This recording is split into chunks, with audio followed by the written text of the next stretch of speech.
আসসালামু আলাইকুম ওরহমতুল্লাহি ওবারাকাতুহ।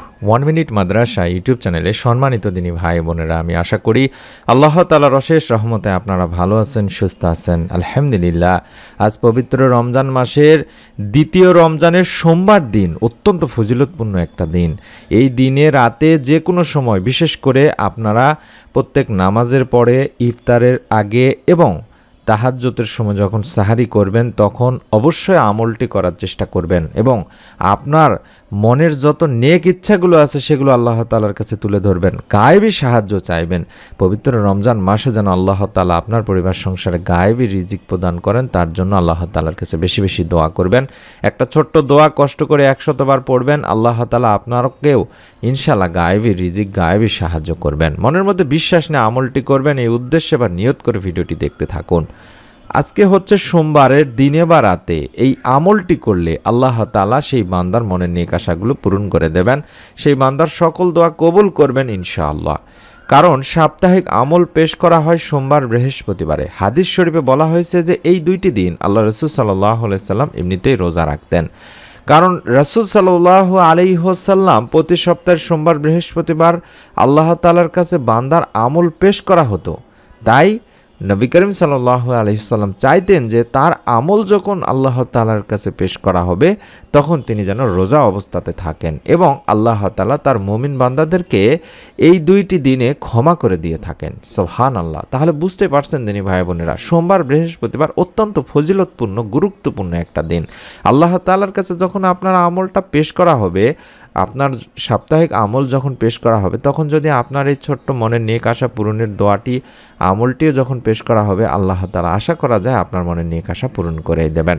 কারণ এই দুনিয়াতে বা পৃথিবীতে মানুষের একটা আমলেরই শস্যক্ষেত্র বলা হয়েছে। কারণ দুনিয়াটা হচ্ছে একটা পরীক্ষার জায়গা।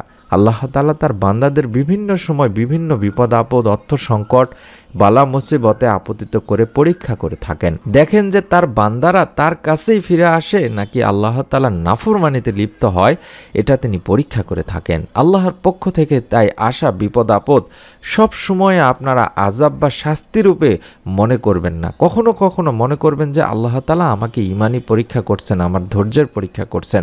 তখন আল্লাহ তাআলার উপর আরও বেশি করে আস্থা রাখতে হবে, বিশ্বাস রাখতে হবে, আল্লাহর বেশি বেশি প্রশংসা করতে হবে, ক্ষমা চাইতে হবে, মাপ চাইতে হবে, ইবাদত বন্দেগী বেশি বেশি করতে হবে। তাহলে আল্লাহ তাআলা আমাদেরকে উত্তম বিনিময়, উত্তম প্রতিদান দান করবেন। আল্লাহ তাআলা নিজেই কোরআনুল কারিমে বলছেন যে নিশ্চয়ই, অবশ্যই আমি তোমাদের কিছু ভয়, ক্ষুধার দ্বারা, ধন সম্পদের ক্ষতির দ্বারা, প্রাণহানির দ্বারা, ফল ফসলের ক্ষতির দ্বারা পরীক্ষা করব এবং তুমি ধৈর্যশীলদেরকে সুসংবাদ দাও।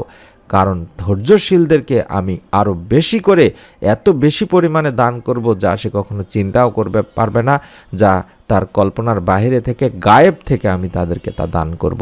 তাই মানুষের কঠিন বিপদ আর সংশয়ের সময় আল্লাহ তাআলা সেই বান্দাকে নিজ অনুগ্রহে পথ দেখান।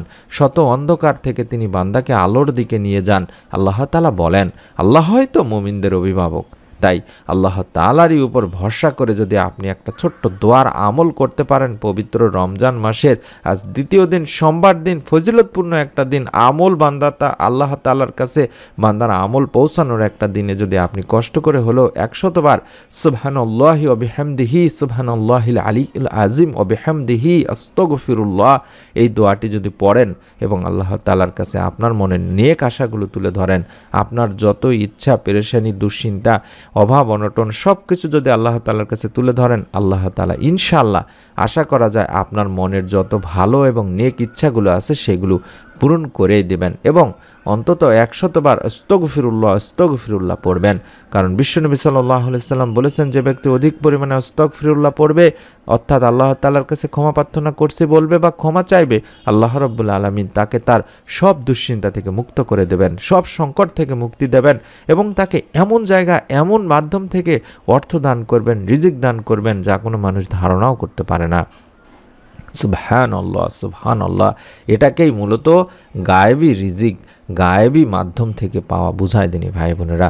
তাই আমরা বেশি বেশি ইস্তেগফার করব এবং বেশি বেশি করে সুবহানাল্লাহি ওয়া বিহামদিহি সুবহানাল্লাহিল আলিয়্যুল আযীম ওয়া বিহামদিহি আস্তাগফিরুল্লাহ এই তাসবিহটি কম করে হলো 100 বার পাঠ করব। এই তাসবিহ পাঠ করার ফলে আল্লাহ তাআলা বান্দাকে এমন জায়গা থেকে এমন উৎস থেকে রিজিক প্রদান করেন যা সেই বান্দা কল্পনাও করতে পারে না। প্রতিদিন আমলটি করার চেষ্টা করবেন। অন্তত রমজানের প্রত্যেকটা দিন যখন আমরা সাহারির সময় উঠি, ঘুম থেকে উঠে সাহারি করার আগে অন্তত এই ছোট্ট দোয়ার আমলটি 2 রাকাত নামাজ পড়ে করতে পারি।